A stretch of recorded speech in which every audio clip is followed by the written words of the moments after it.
Welcome to the American Red Devils podcast. I'm John. I'm Alex. And we're bringing you the best Manchester United news from this side of the pond. Woo, sir. How we doing? How we doing? Manchester United 4, Real Betis 1. United does the deed, at least for the first leg, in the Europa League round of 16 against the green. They're not the yellow submarine. They look like green submarine coming up from Sevilla in the snow at Old Trafford. But most importantly, we gotta wipe away the wrongs of the weekend, take that nasty taste out of our mouth. Like I said on the last pod, suck it on batteries. Today, United, we thought we'd ruin our chances in the first half, had a bunch of it. Didn't quite capitalize other than Rashford's goal, but then United looking to set things straight in the second half, and they truly did. Blew out the Spanish team and made the second leg really a foregone conclusion. Also, Casemiro did not pick up an additional yellow that would have made him unavailable for the away leg down in Sevilla next week. But either way, Erik ten Hag, tactical genius, decides to go with the same 11. I actually like that because it gave the players the opportunity to right the wrong of last weekend. But I don't know. One of the big changes was this halftime sub of AWB coming on for Delo. I thought he was much better. And I think at the moment he's playing better football than Delo is. But great win from United. Rashford gets a goal. Wout gets a goal. Anthony gets a goal. And Bruno, he had another great game. Back to his best. Goal and assist. How we feeling? How we doing? Feeling absolutely great about this result. United go ahead with an amazing Rashford strike. Then the letdown in the first half. Then the big comeback in the second. Mentality monsters. I feel like we cured all the diseases that we had from the game that shall never be mentioned on this podcast ever again. Yeah, I feel like the mojo is back. Ten Hag put out the same 11 for a reason, defended his captain for a reason. Everyone, this is us versus the world mentality. He came out wearing the beanie and the coat, snowing at Old Trafford. What a look. And look, Wout gets his goal after like 9 tries. Like could have had a hat trick. Could have had a couple hat tricks probably. Like, put me in, coach. Like, honestly, like it got to that point. But you saw the emotion in Wout when he scored. He was basically crying because he's probably like so much pent up emotion. Look, as a United fan, this is what we needed. Big result after, we're not going to discuss what happened, but it was a big result and the team needed it.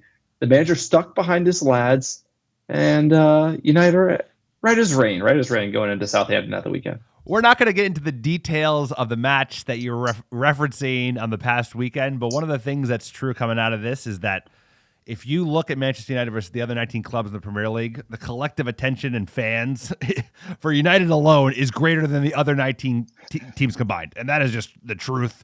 I don't care what you say. It's never been more obvious, but the point of the matter is, football fans are not United fans, right? You're going to say it, hated, adored, never ignored. It's right. It's true. Because if you're not a United fan, you hate United. And all the hate was coming out in abundance after our humbling on Sunday. That dumpy stadium, Liverpool, what are you going to say? Don't talk about it. What are you doing? I'm talking about it. What do you mean when I'm talking about it? Don't talk about it. They've been talking about it in the press all fucking week. Everything, all about how much of a bad captain Bruno Fernandes is. He should have been fined for 5 games. United have no heart. All right, what are you doing? This is the whinging factory. I'm not whinging. I'm making a point, which is that like United are a colossus, and every other club is just looking up at us, and you love to see it because United got a result today. They righted some wrongs. They put in a good performance against a tough Spanish side and kind of made it a foregone conclusion. Like we could have scored 8 goals if we had a number 9 who could finish. Shout out to Wout. He got a goal, but he's not the best number 9 I've ever seen play for Manchester United. He's arguably the worst number 9 I've ever seen play for this club in the last 2 decades. But he shows a lot of heart. He works really hard, but he's got to work on that finishing. But he got a goal, finally. Slammed it in. Look, in Erik ten Hag, we trust. I mean, that's the only thing that you can say. I'm not going to sit here and defend everything the players at Manchester United have done over the last decade. There's been a lot of whinging. There's been a lot of soft noodle mentality in that locker room. And the man who's turned it around is Erik ten Hag. And I knew he would be able to get these boys right side on a tight turnaround playing in Real Betis, which is dangerous. Spanish teams coming to Old Trafford we've struggled with in the past. Erik ten Hag, it got nervy as well. Made the change. AWB, we go on, win big. Bruno gets his goals. He silences the haters. Wout gets his goal. I don't think there's any more Wout haters anymore, honestly. So, I think he's become a fan favorite for whatever reason. Number 9 doesn't score. Everyone loves him. What a life! What a life to live at a certain point. But you're right. Something about this team, the Mad Dutchman cooking it up, and it's huge. This is huge because the next leg we can just probably play like I say A- team. I'm not gonna go B team in the next leg, but definitely an A- team, and we need that because you gotta go ham against Southampton, stack those 3. You go like A- team, rotate Betis away, and it just gives us breathing room. So being able to get a huge result at home, huge for United. But before we break down this match, sir, quick PSA for the podcast. If you like the American Red Devils and you want to support independent fan content, we do not have any sponsors on this pod. We just do it for the love of the game. Support us on Patreon. This is the best way for you, the fan, to support us doing what we do because, like we said, we love it. We love the biased fan take. We're arguing before we get on the pod. We're arguing after we get off the pod. Always yapping and arguing and keep the banter hot here. But support us, patreon.com/America Red Devils. Tons of benefits. Please check it out. Also, check out our website, americareddevils.com. Great fan blog content. Another blog about the Glazers went up this week. And also check out our store. If Patreon's not your thing, you can buy a shirt, scarf, beanie, whatever. AmericaRedDevils.store. We got it all. Support the podcast. Support this small-time operation if you enjoy it because we love doing it. We certainly do, sir. And another great way to support the pod is writing 5-star reviews of the American Red Devils podcast wherever you listen. And even better, if you write a 5-star review, we're doing an extra special giveaway. We're giving away free American Red Devil design Glazer Out scarves. All you have to do is write a 5-star review wherever you listen, ideally on iTunes or Spotify, and send a screenshot to AmericanRedDevils@gmail.com with your mailing address, and I will personally pick, pack, and ship a free American Red Devil designed Glazer Out scarf sent it to your door anywhere in the world. Here's a great 5-star review from GriffDog2299. Great perspective. The guys have great football knowledge, and it is great to have some Americans covering the action. I love how real they are about the club and how realistic they are. Sometimes we need to hear a tough recap to ground ourselves. Good humor and always a great listen. Thank you, GriffDog. Thank you all the fans writing those 5-star reviews. They're coming in hot. They're coming in cheeky, and we really appreciate it. Speaking of hot, speaking of cheeky, this game could have gotten cheeky. Yeah, Pellegrini, old City manager. Oh my God! Speaking of which, he looks like if Unai Emery's Count Chocula. What does this make this guy like? The crypt keeper? Like he looks like he's like scary. Back from the dead.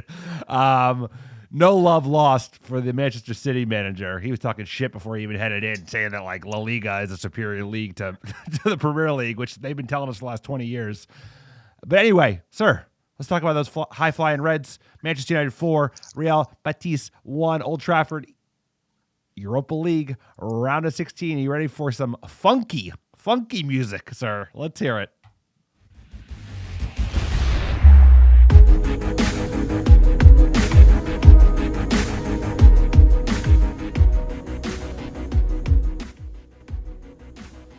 Do you love that song yet, sir? Is it? Do you love it? I love the win. It's growing on me. I wouldn't mind lifting this cup at the end of the season, seeing a few of these players smile with it.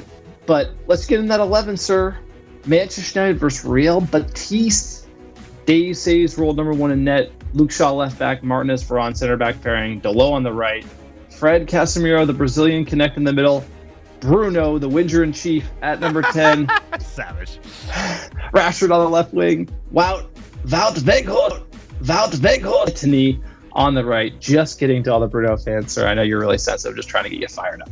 Well, it's working, sir. I tell you what, if Bruno heard it, he heard it before the game because he was fired up. He was in great form all match.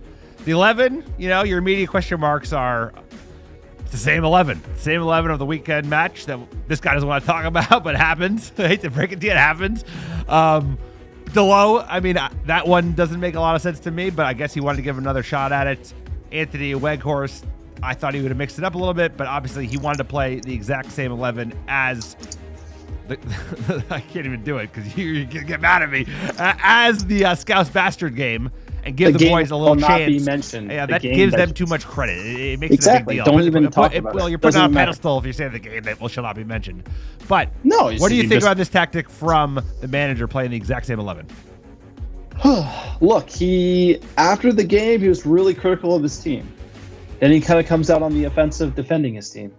Look, in Eric Ten Hag, I trust. I mean, he knows what's going on behind closed doors. Defended Bruno hard, defended the team hard. It's what the team needs. I mean, he's playing mind games. He's playing 4D chess, 5D chess, maybe Sir Alex Ferguson level type of stuff. He knew that they needed to be defended, and he came out and did so and played the same team. And that's a statement. That's trying to say, like, hey, this is a one-off. It's on to Betis. It's on to Cincinnati. Here we go. Let's break down this match. Let's break down this match. Just with that.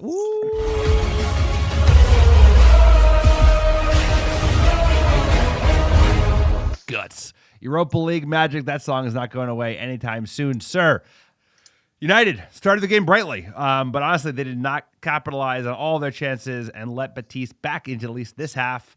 4th minute, started off hot. Weghorst scores, but Fred is well off in the buildup. It was actually a nice finish from Wout on basically his chest, but it went in the corner. It was a nice goal from him. Didn't count, of course. But in the 6th minute, our informed lad, our Mank, Marcus Rashford, had his say.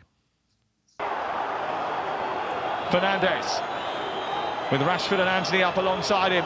It comes back to Rashford, who rolls it, shoots, and scores a blistering goal. When you've had bad experiences, it can strengthen your mentality.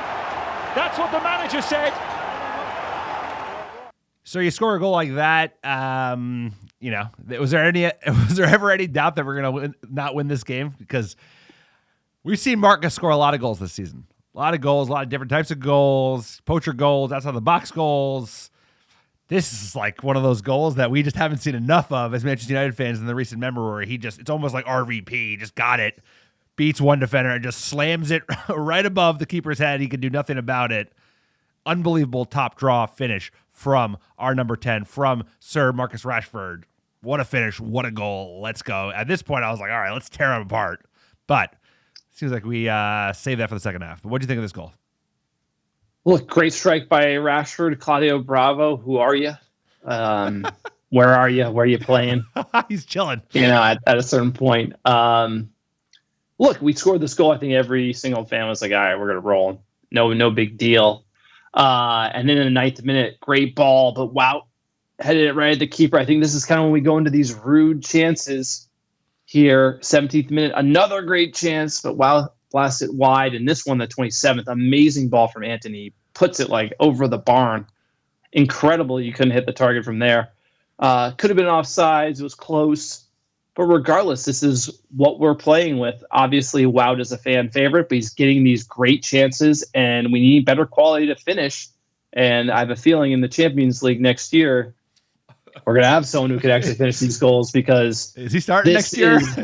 This is the whole crux of the biscuit for United. You have all these great chances, and we were going for it. And this is where I was a little surprised. And this is where, we're going to not talk about that game. But there is something about this team where we get really excited going for the next opportunity, and we get caught out. And it's like when you're up 1, you don't want it to go 1-1. And I feel like this team can concede when we get the pitch is too tilted one way, and we saw them having room at attacking us multiple times here in the first half, and it ultimately led to the 33rd minute. It did. Like you said, 33rd minute, Betis had their say. It's Perez. It's in. Iosi Perez slides on his knees. Sir, if Wout Weghorst is a Burnley reject, then I guess that guy, Iosi Perez, back from the dead, sir. He's a Leicester City / I think he played even at Newcastle before that, before they were even Bonesaw FC. But the real talk here is the defenders gave Perez a little bit too much space. He finishes nicely in the back corner, but the build-up, the guy who passed the ball to Perez, that looks like a handball in my book. They didn't check it because apparently it wasn't the action that led to the goal. I mean, it was the action before the action that led to the goal.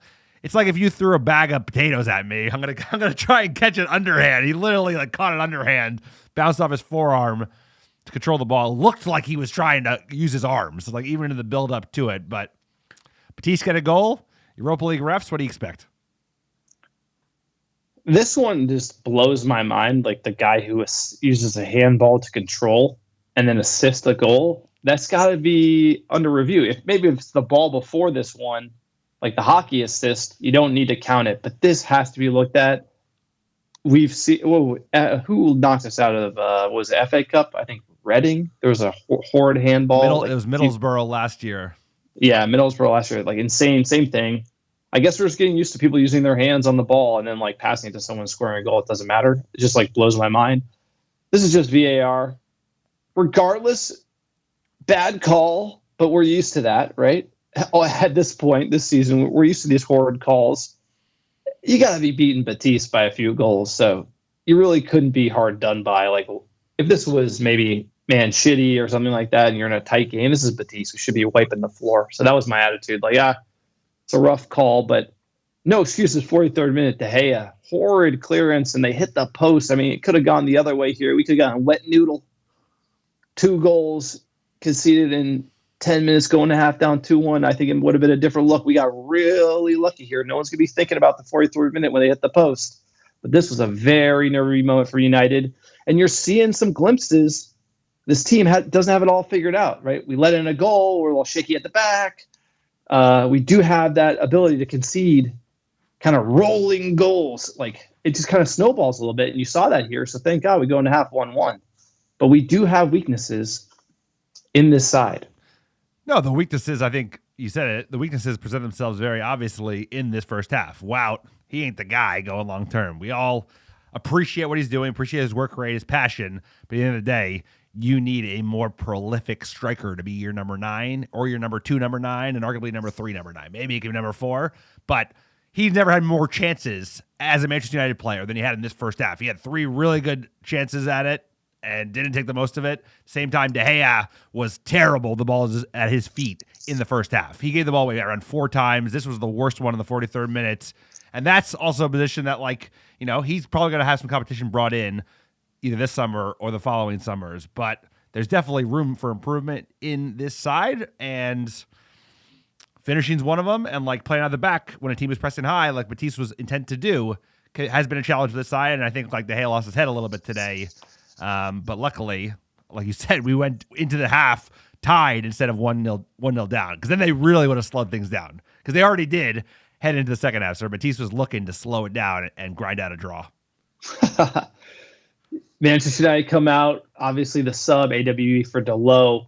Look, Ten Hag, Dalot's his boy. He's going to his boy, give him another chance. AWB's got to come in. He made the sub in the cup final, makes the sub here. Big difference. Anthony getting involved right away with AWB behind him. 52nd minute. 52nd minute. That boy's got a nice left foot. It's a lovely ball out to Anthony. Ferdinand Weghorst in the centre. Anthony's gone for goal. And as usual, he finds that top corner. It's his signature move.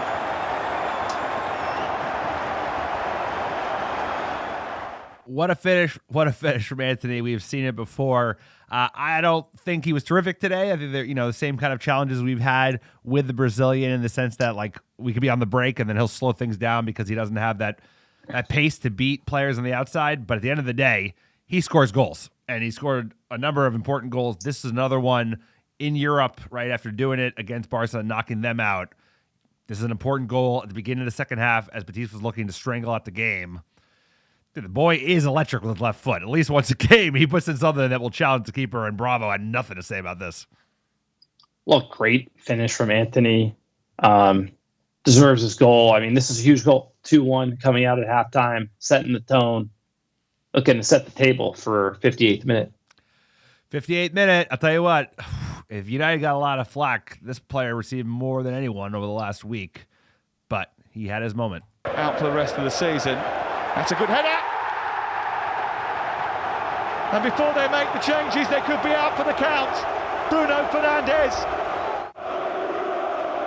Great ball in from Luke Shaw from a corner, and Bruno's found near post.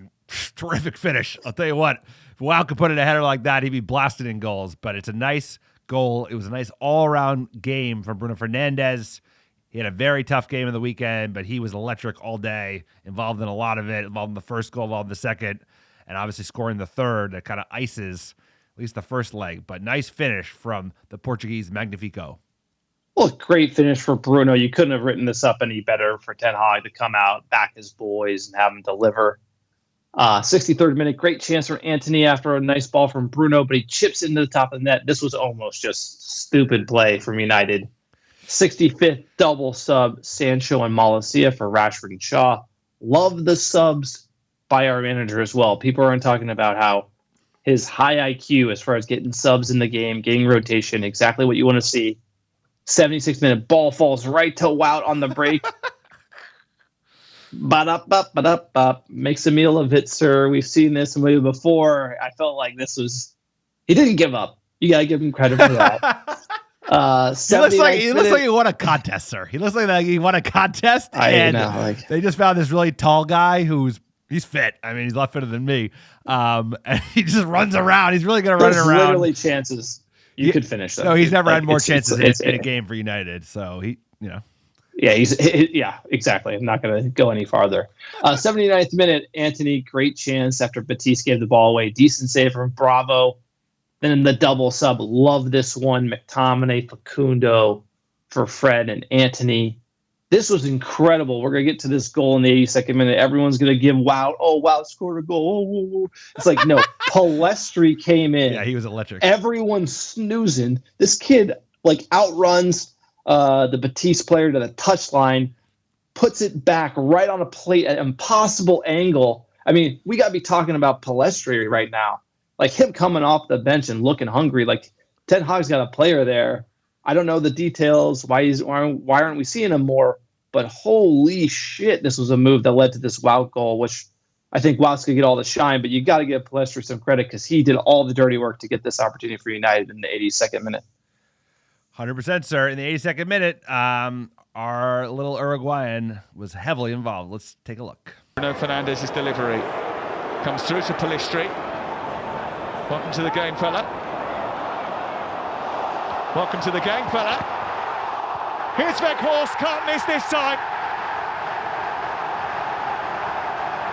The two substitutes have a major impact, but look what that means.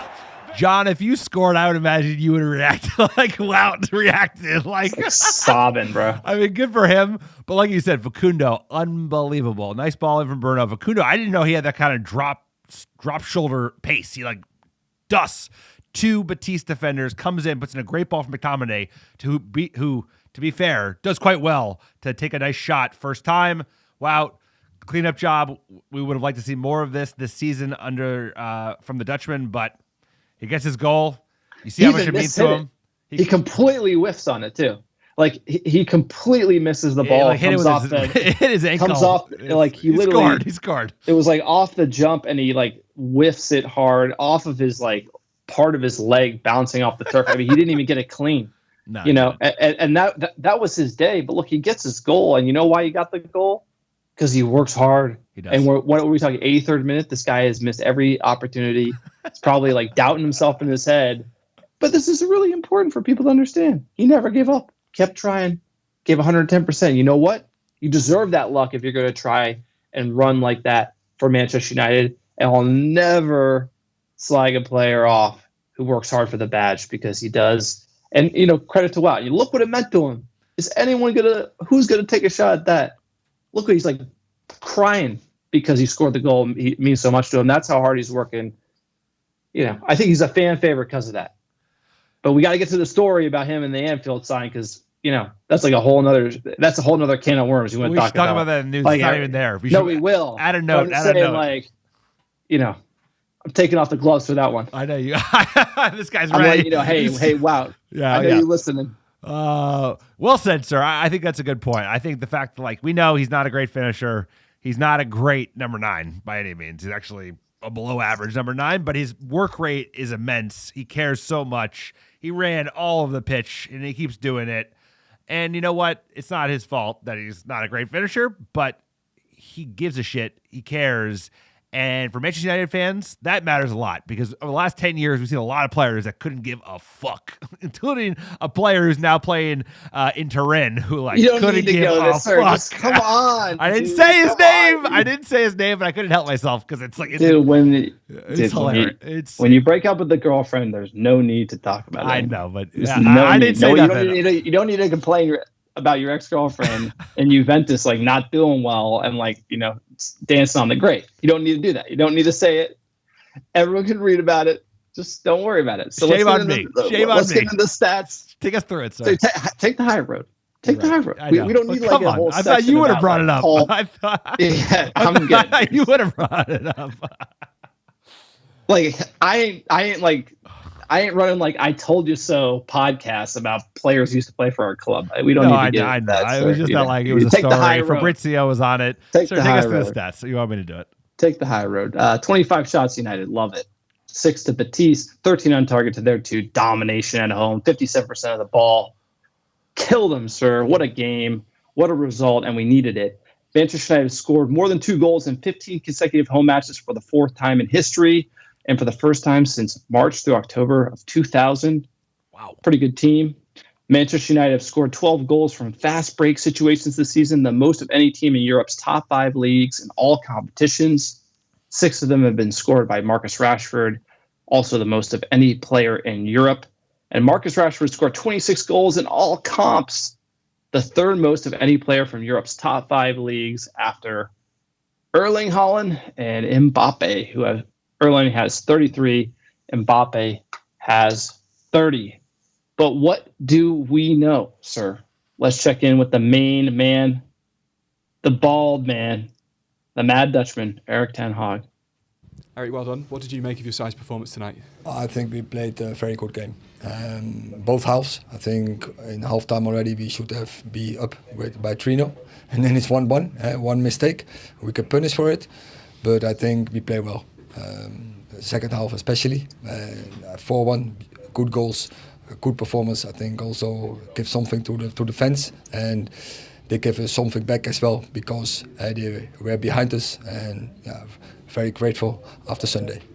You asked for the standards to return. Did you get everything that you asked for tonight, do you think? Yeah, there was a good attitude from the start. Front foot, we were good on the ball, finding spare man in the midfield. We make good switches, they make good runs behind, created a lot of chances. Yes, so we are happy today. As you mentioned, lots of chances created in the first half. After Betis got their goal, it seemed like they got a bit more of a foothold in the game. What did you say to them at half-time to get another fast start in the second half? Yeah, but it's always see how a team reacts after a setback. And you see once again, and this is not the first time this season, I think already 5-6 times, we can reset and we can bounce back. And this team has character. So a big compliment to the team. In terms of the goal scorers, how pleased were you that Bruno got a goal after the noise around his performance at the weekend, and also Wout Weghorst as well? You could see how much it meant to him. Yeah, of course, for a striker, and he was so close many times already, and he created so many chances and goals for others by making space, and now he has his goal, so he deserved it. And by Bruno, I think he was brilliant today. He led the team from the first minute by his game in possession. Make the rhythm of the game and then score a goal. So I'm happy. If there was any... He's happy. He doesn't look happy. That's what I love about this manager, Erik ten Hag. He looks like he's aging, sir. He looks like the Manchester United job weighs heavy on you, which I'm sure it would. This club is not for everybody. He looks a little tired. It's been a long week, but his team got a result. Bruno, his captain, continues to perform. Had a great game today. He was all over the place. Of course, he has a shout-out for his boy Wout. How could he not have a shout-out for his boy Wout? Finally gets a goal. Helps create so many goals, so he said, for his other teammates. You feel happy for the Dutchman, but either way, back to business, back to winning. Excuse me, gets the bad taste out of our mouth, and now we move on to the weekend. At home, another game at Old Trafford against a very winnable side in the Saints, who are just flailing, absolutely flailing in 19th place at the moment. I don't even know who their manager is at this point. But it's a game that Manchester United should Hansen Hüttel? No, he's out, bro. He got sacked a while ago. Oh man, bummer. I love that guy was a real joker. He's in the gloves. The wide receiver gloves on the touchline. Those will be missed. Like there's literally a Hall of Fame of like EPL managers, and it's like the wide receiver, like the NFL wide receiver gloves was like definitely up there as far as all-time move. Like the Pep scarfs in there. There's the Ole, Zoot. leprechaun suit is in there.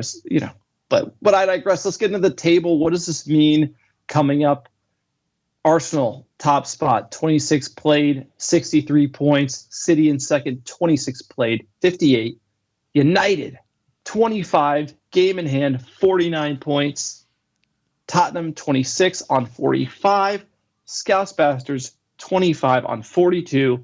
We have that game in hand, need all 3 points, need to cement third place, maybe go for second, maybe go for first, assuming the Gunners absolutely bottle it. But we shall see. We just want to stay away from that Newcastle, Scouse Bastard, Tottenham battle. We just don't want to get into that battle. We just want to have a little daylight. You're playing against the 19th team in the league, kind of adds some pressure because you must win that game. They're desperate at this time of the season. The relegation fight turns up the heat on them too. So it's going to be a big time battle. And that's right. We're going to get into it. Old Trafford, Sunday, March 12th, 7 a.m. Pacific, 10 a.m. Eastern. Manchester United versus Southampton. Sad to say, Hanson Hoodle not going to be on the touchline. Those gloves. That is an all-time look. When did he bust that out? That was like under Ole, right? Yes.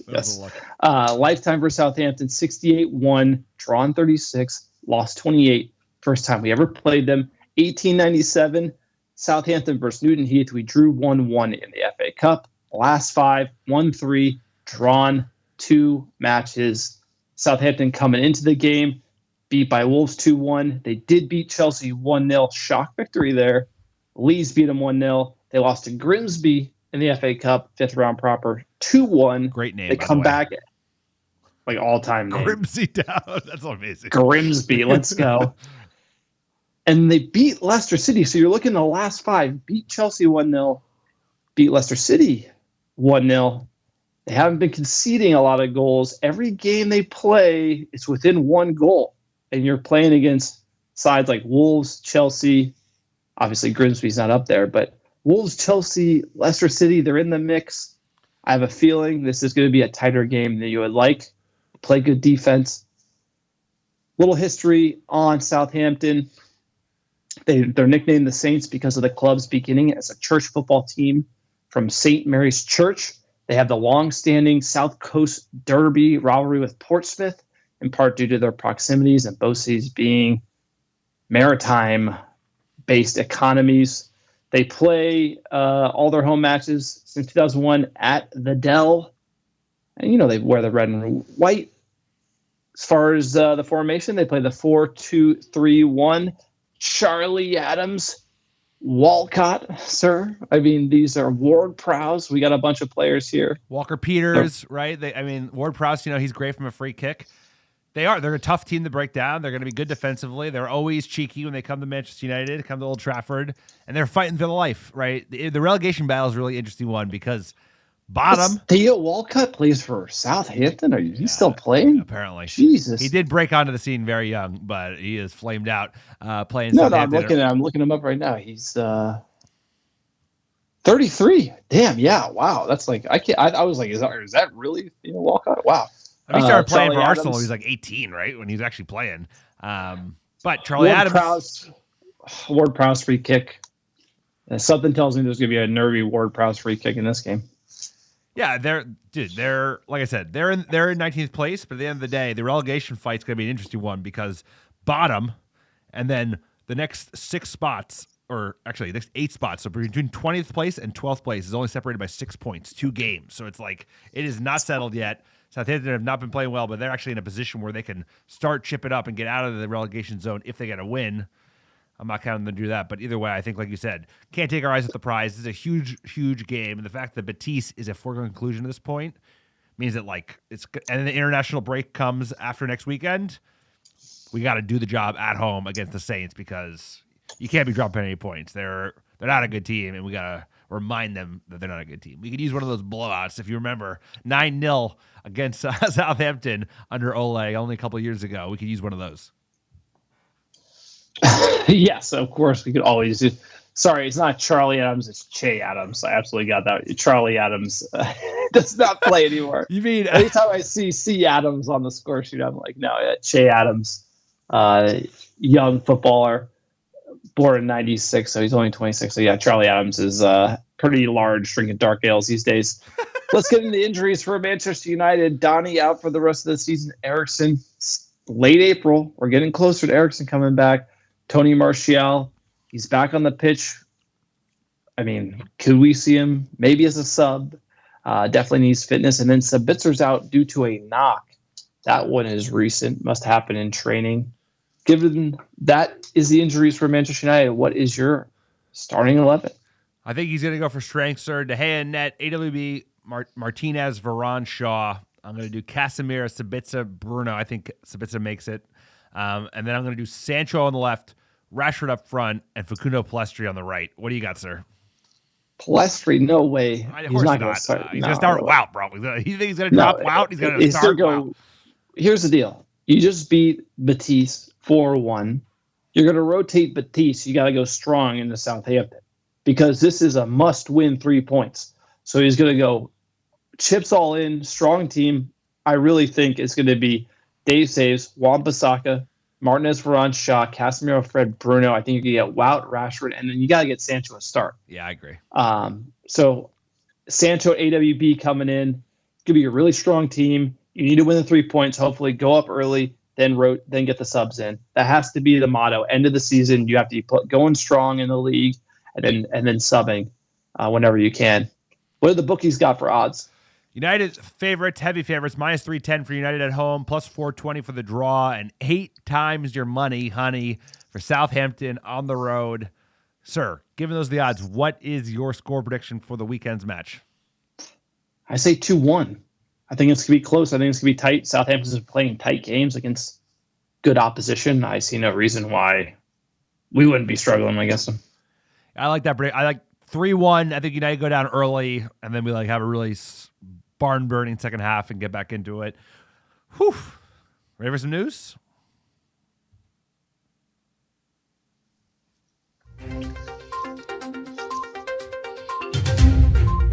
United in the news.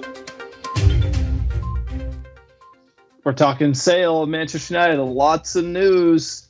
Manchester United could be taken off the market, with reports claiming the Glazers are considering a variety of options that include a new commercial operation to capitalize on the club's global brand. Global brand. Qataris won't pay $6 billion. They will only pay fair price for Manchester United. Yeah, I love that. The They're press really are posturing. They're really just. Yeah. So this guy right here, was it Sky Cave? Cave. They must be calling him like. No, he's got the direct line. They're calling he's like a mouthpiece. He's effectively a mouthpiece now because he's like, this is the best offer. It's debt free. They care. So he's clearly like getting. No, he's got a direct line to these guys, and like, what is he saying today? He's saying, we're not going to pay $6 billion, and then these guys are all pawns. You have to understand. This is like a chess match. This guy's a pawn. He's up there like he's some sort of expert. He's just a mouthpiece for like the agents and all this BS. Like he doesn't have any knowledge of like what Manchester United is worth. He's like speaking on like what a fair price would be worth for the club, and like the things he talks about with like they're gonna get rid of the debt. It's like, yeah, no shit. That's what happens when you complete a change of control. You're gonna restructure the capital structure of the club. It makes the things he come out of his mouth are just nonsense. And just know, all he's doing, he's a sales guy for Qatar. That's all he's doing on there is just saying $6 billion is outrageous, and the Qataris will not pay. Like, they will only pay a fair price. It's like, okay, do you know what the fair price is? The fair market value of Manchester United is whatever the Glazers will sell it for. Exactly. Do you not understand? This isn't like you can't like complain your way into getting $1.5 billion off what they want. You got to pay what they want or leave. And so he's shouting into the wind. This isn't looking good for the sale. As a fan, you're looking at this, you're looking at the stock price, the volatility, you're looking at everything, and this just tells you there is a significant difference in the valuation. And we're talking not like it can be worked out. This is the Grand Canyon. Like, we're talking $1.5 billion. Not a couple $100 million. This is like 1.5 billion. Yeah, but don't show up to buy Manchester United and be like I'm going to pay a fair market price. You have to pay, like I've said on the pod. By the way, before it became public, they wanted $6 billion. We told you the number would be $6 billion. You know why? There are 6 Glazers, and they each won $1 billion. So if you don't want to pay that, you ain't getting Manchester United. And I love how that prediction came true. It's like we literally predicted it here. Like, these two Muppets were like, it's going to be $6 billion. Because they're such egos. They all want $1 billion. The family, they all want $1 billion. They're such egos. They're like, I need $1 billion. I deserve $1 billion. Exactly. I deserve $1 billion. My brilliance is why this club is worth $6 billion. Therefore, give me $1 billion. No, but if you want to buy an asset, you have to know who you're buying it from. Yeah. And if each Glazer kid wants $1 billion, then if you want Manchester United, you got to pay him each $1 billion. And if you don't, pound sand. Yeah. And you know what that's telling me? The Glazers are who we think they are, which is basically like, they are not going to budge at all. This value of this club is only going to increase over time. They will just wait until they get $1 billion. That is their attitude. So if you want it now, pay. If not, see you later. That is where we are. And this tells me that if the second round just came in and this is before they're going to go meet and they're blowing this in the press, it just sounds to me they're too far apart. Like, if Qatar was at $5.5 billion and Glazers was at 6, you could get there. Right. It just seems to me this is fundamentally, they're too far apart, and it's going to be interesting to see where they go. And that's why you're starting to hear that the sale process might break down. To me, if you want Manchester United, $6 billion ain't nothing to me. It's worth $6 billion. Was that 10 times revenue? It's not insane. It's not a SaaS company, but yeah. No, but it is like the value of the brand. It's a if you look at that badge, and there's 1 billion people that follow the team worldwide. How many people on the planet? It's like, its reach is insane. It's hard to value that. And it's an intangible asset. That's the whole point, is that to own that is worth billions. And 6 wouldn't be, 6 wouldn't be an outrageous number considering what Chelsea went for. Like, double Chelsea. Like, Chelsea's nothing. Yeah, exactly. Like, realistically, Chelsea's, like, look at their stadium. Look at their history. It's not a real team. The fans. Oof. Exactly. It's like Manchester United is like the most famous football club in the world. The only other club that could potentially like have a shout at it is Real Madrid. Like, realistically, if you talk about the greatest football club in the world, Manchester United, I believe, is that. But Real Madrid has a shout because of the history, et cetera. And like that type of asset, you're going to look at the Washington Redskins selling for like $5 billion. You kidding me? Manchester United worth 6? No, it's true. So as far as a fair price, this guy doesn't know what he's talking about. And it's sad because I used to like this pundit on Sky Sports. I thought he used to, around transfers, he played relatively down the hoop, down the fairway. But he is so clearly biased ever since the Qataris got involved, because he's clearly just like getting direct information or quid pro quo for something after the fact. But he's like clearly just like lobbying for the Qatari bid. That's kind of bad to see. You want him to be impartial, but at the end of the day, this is something that became more and more apparent over the last month, because, like, if it was still the Ed Woodward show and Ole Gunnar Solskjaer in his fucking zoot suit, I think they'd be more inclined to take a lower price. But like I said, the club is on the ascendancy. They have fallen into a terrific manager, and that makes me think that they're more likely to sit around because, like you said, the value of the club is only going to go up, especially if we finish in the Champions League or start challenging for titles or start challenging for Champions Leagues. The club's going to be worth more. We can trade up on a team viewer. We can get rid of Adidas and get back to Nike, start making nice kits again. And they have nothing but time, sir, because there are still other hedge funds, asset managers that are willing to put liquidity into the football club. And all the Glazers have to do is take a little dilution, which when the club could be worth a couple billion more in 3 to 4 years, it's worth it. So they got nothing else. They got, the Tampa Bay Bucks, good for them. No one knows who the Tampa Bay Bucks are other than when, what's his name, Brady went to play for them and they won the Super Bowl. This is Manchester United, one of the elite sporting assets in the world. And what I said at the beginning of the pod is true. It's like United has the pull of all other 19 clubs in the EPL combined. And I hate to say it, it's not from an arrogant standpoint. It's just like it is what it is. It's like United is a different animal. It's different gravy. This is a club that is even beyond sporting. It's just like it represents so much history. And like you said, it's one of the elite assets in the game. So they were lucky to get it for $1 billion, including that was only $200 million in their own money 20 years ago. And now they want that 30x return, and probably even more when you include all the dividends, probably 40, 50x return. But they ain't budging, bro, because they after this, they're going to go back to Tampa. And trust me, when you own the fucking Tampa Bay Bucks, you don't get invited to Davos. But when you own Manchester United, you get invited to Davos because people give a shit. And they care about getting invited to Davos. And that's the thing. So $1 billion each will help make them feel a little bit better about not getting invited to Switzerland. But they ain't leaving without a fight, and they ain't leaving without getting paid top dollar. Yeah, and that's the whole point, which is where is, your point about the Sky pundit. I mean, he's a slippery guy, but the whole my issue is that he's spinning the narrative of it's unfair. Yep.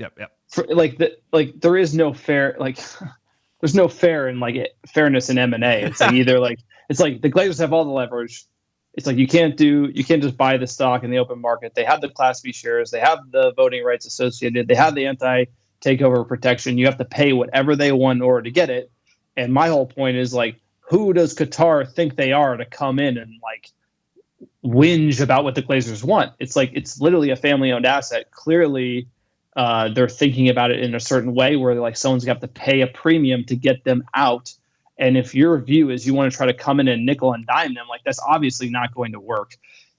I would argue that Manchester United is almost the IP to Manchester United is priceless. You think of the Mona Lisa is not the Mona Lisa because it's technically the best painting of all time. It's the most famous painting of all time. It's invaluable because it's the most famous because it was stolen and the history behind it. Manchester United, we talked about Munich, we talked about Busby Bays, we talked about Sir Alex Ferguson, we talked about 13 Premier League titles, we talk about everything about this club. It's the history of this club is you can't put a value on it. And at the end of the day, $6 billion ain't that much. So I'm surprised they're taking this tactic, whinging in the press. The big news is when you get into the second round of the bidding, you get to see all the financials. Qatar's going to come in. Ratcliffe's going to come in. They're apparently going to go take a tour of the facilities. They're going to look at all of the books. And that's the big next step in this process. But for me, per the article that I originally read, I do think the Glazers, this sale process is going to kick off probably a financing, and we might be seeing the Glazers hang around. And that's a real issue for Manchester United fans. I said it wasn't over. Everyone celebrated Qatar bought us a month ago. I said, we haven't even gotten into this thing. Every deal dies. We'll see if Qatar will pay up. This could be an interesting process, and we'll keep you posted here. But it was really interesting to see them talking about how they ain't going to pay. It's just it makes no sense. You have no leverage. Why are you whinging on Sky Sports? It makes no point. You want someone to sell the club for less? This is the stage of it's going to dead on arrival. It's now it's going to the dead stage, right? Where yes. I feel they're about to pull out. It's about to be the full pull out stage, and then there might be one last ditch effort by most of the Qataris because they have the highest appetite to overspend, right? Ratcliffe ain't overspending because he just doesn't have the cash. They do have the cash. They have $200 billion in cash just slushing around. They have the cash. I don't know if they're going to pony up because they're posturing they got all the money in the world, but we're not going to overpay. So that feels that they're not going to pay over the odds, and the Glazers are not going to accept anything other than paying over the odds. Yep, and it's a reasonable position from my perspective. As much as I hate the Glazers, I always knew getting them out would be whoever paid would have to pay stupid money, and they should because this is emotion is going to get you to $6 billion. And they say they're big Manchester United fans. And if I had that much money and I was a United fan, that wouldn't be that much. What's another billion? What's another billion, bro? $6 billion and $1. Honestly, I pay $6 billion. So that's me as a Muppet. But so let's get into another Muppet article. This is probably the most Muppet thing that we could ever talk about on the pod. I take this a little seriously. Look, I see you out. I gave him the praise. He worked really hard for the shirt today, got his goal. He went full Muppet when we won the EFL Cup, wearing all the United stuff. Absolutely love it. The flag. And then he touches the Anfield sign. There's a video of him touching this is the Anfield sign. This is the sign that all the Liverpool players touch. No Manchester United player touches this sign ever. It's not a thing. he touched it. Then he came out with this lengthy explanation, like, "Hey, I was trying to like prevent Virgil van Dijk from touching it." And you watch the video over and over, and like, I can kind of see his hand going towards Virgil, and then he kind of pulls out, and then he touches the sign, and he touched it, dude. He touched it because he shouldn't be anywhere near that sign. He shouldn't be anywhere near this club. Basically. And he just lived, and he, like, honestly, dude, he's living the dream.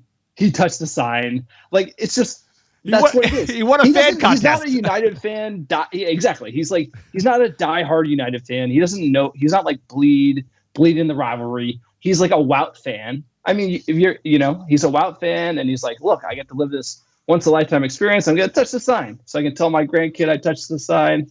And that he's on this like kind of world tour, like can't believe he's there, touches the sign. And sir, that's like inexcusable. Honestly, it's like I'm not buying the excuse. You buying the excuse you wrote?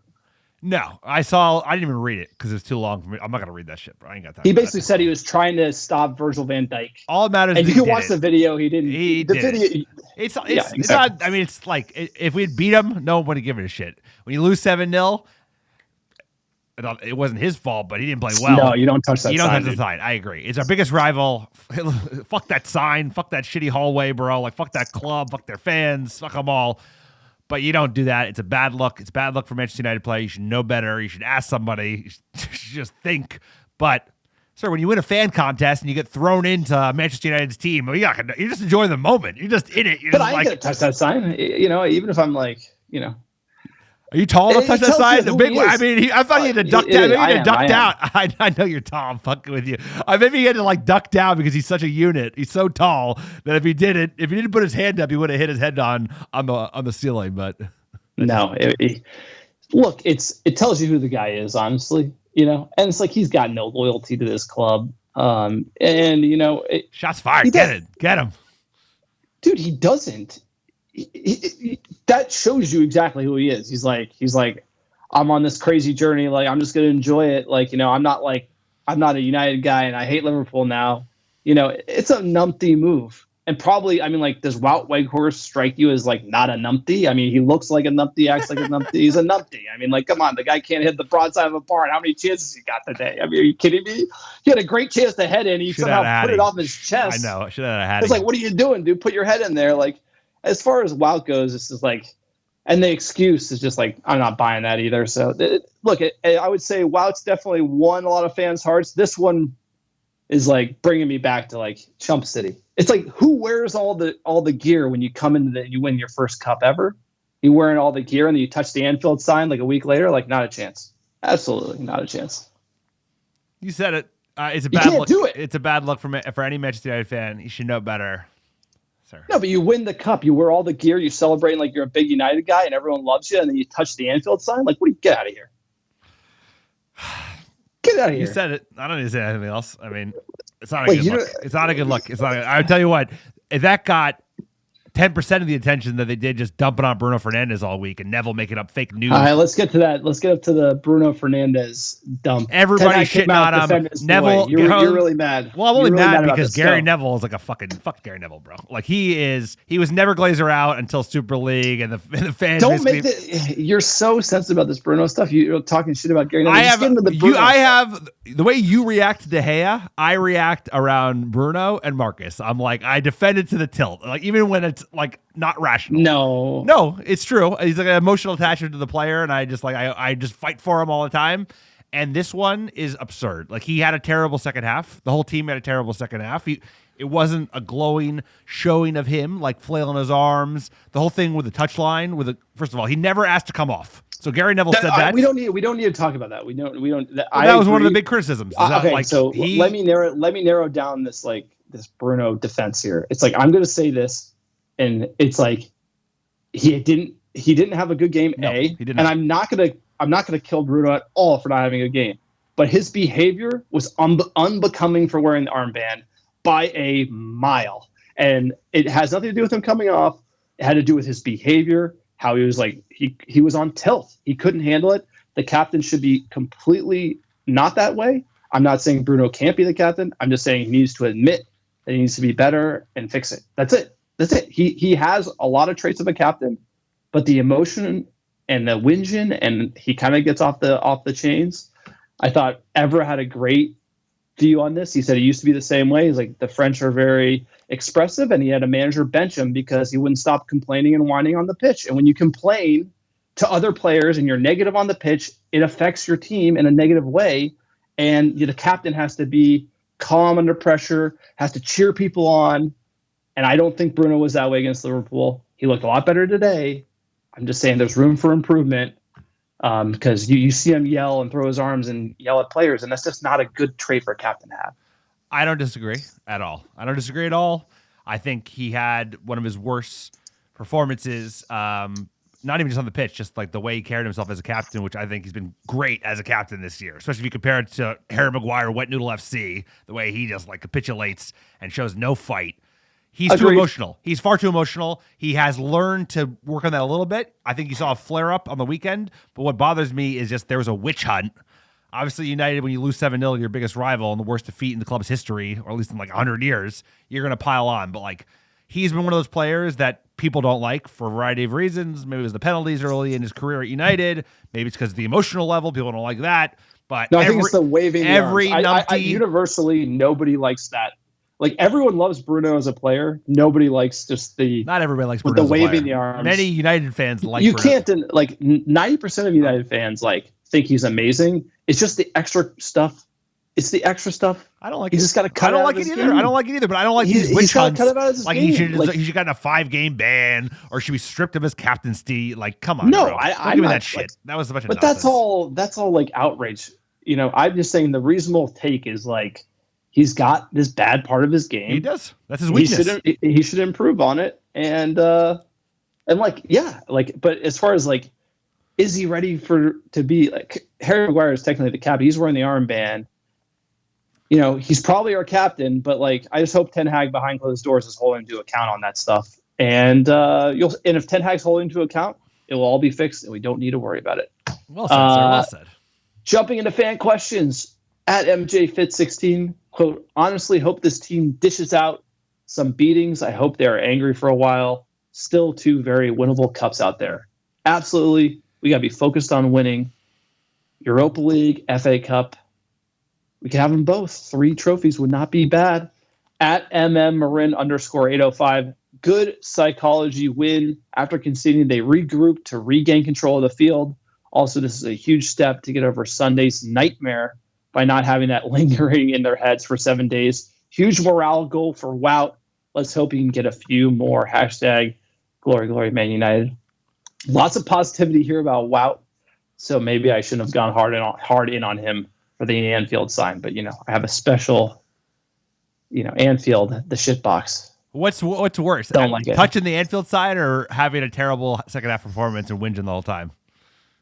I think it's definitely the Anfield side. I agree. Yeah, I would agree 100%. I was going to say that. I think it's way worse. I think it's like Bruno just whinging and just having a bad game. Like, that is nothing compared to touching the sign. I would agree. I would agree. And the bullshit excuse that he wrote about, give me a break. It's like, if I see an excuse that long, I don't even read it, bro. Because if it's got 6 paragraphs, no, I know. Yeah. Whatever. It's just, but that's all you need to know. That's all. He's here to do a job. He'll probably stay. And if he runs like he did, if he runs around like he did, he will definitely stay. And it works hard, I got no problem with it. Just next time we're at Anfield, hey, don't touch the sign. At Jer_Young93, quote, Palestri looks like he could be something. Hope he starts in the second leg next week. He has earned it. Plus, he should be somewhat comfortable playing in Spain when he had his loan spell last season. I think this is a great point. Palestri looked amazing. He's the perfect player to start in the next leg. He came on and looked like lightning out of a bottle. It was incredible. Antony couldn't beat those players. He comes in, obviously, the sub factor. They're tired. But he dusted them and then created that chance. So I would really want to see Palestri a little more. No, I'm with you 100%. I was surprised we didn't see Garnacho, but I want Facundo to get more minutes. He has that pace. He's good on both feet. Every time he's come in over the last couple of months in this side, he's had an impact, including today. Got to have more of him. I think the thing is, Erik ten Hag, unbelievable manager, but he is super loyal to certain players. Antony is one of them. Wout is one of them, and he just keeps playing them even when they arguably should get dropped. Interesting to see what he does on the weekend with, other options available, given that we have Sancho, we have Garnacho, that we have now Facundo, and obviously Marcus Rashford is by far the best number 9 we have. Can he switch it up? I don't know. We'll see. I also think that Wout's never played for a club where anyone's ever cared what he did before like that. Where he could have never imagined, I touched the side and everyone's so fired Burnley, up. You want to give him the benefit of the doubt a little bit too, because you're just he's probably just never played anywhere where it's so important, every single move you make is under scrutiny. So maybe you can give him a little bit of slack for that, because he's just oh man, this is a whole other world playing for a real club. Last one here at Mike United Mets. I don't know, man. I kind of Wout. He hunts the ball like he's looking for a witch in Salem circa 1692. That's fucking And when funny. he scored a Hans and Franz tap and he celebrated like it was a Champions League final. Damn straight. He celebrated like Ole scored the winner in 99 against Bayern. I know. He did. He honestly did. Which, if you want a fan contest and scored, you were celebrating like that. He's got that vibe, he's I'm going to enjoy every minute of this ride. He's no Igalo, but probably be a better stint than Falcao. I'm taking the over at 3.5 career United goals. What do you say? Over 3.5 goals for That Manchester was your United, number. under If 3.5? you remember correctly, in January when we were going to sign Wout, you pegged it at 3.5. 3.5. Yeah, we're at 2. He's at 2. He's at 2. I would don't say know. 3.5 is probably the wager. I'm taking the over because he seems like a kind of player that will stay fit. Martial is not going to come in and play the rest of the season. He's going to come in, get injured again, and we'll see him maybe in May. Martial is not available, not reliable. So Wout's going to start. I think he'll get games, get goals. I call 4. Well, here's 4 the goals. deal. I said 3.5, assuming he wouldn't start every single game. By the way, so it's the fact he's starting every single game. He could have 4 goals today. He could have 4 goals today. The number should be 5.5 if he's going to start every single game. The number's been set. You already set the over/under. You take it over/under. I know. All right. So look, that's it. That's the podcast. You like the American Red Devils. You love them up and take. Support us on Patreon, patreon.com/American Red Devils. Check out our website, americadevils.com. Check out our store, americadevils.store. Love this club, sir. Screw the haters. Manchester United are back, baby. 4-1 Betis. Let's go. Southampton at the weekend. Give us our top 10 downloads last 7 days. Number 1, how you doing? London, England. Los Angeles, California. New York. Chicago, Illinois. Melbourne, Australia. Atlanta, Georgia. Dublin, Ireland. Oslo, Norway. Phoenix, Arizona. And last but not least, Brooklyn, New York. We appreciate all the American Devils listening week in, week out. We could not do it without you. Big game on the weekend. Saints coming up to Old Trafford from the South Coast.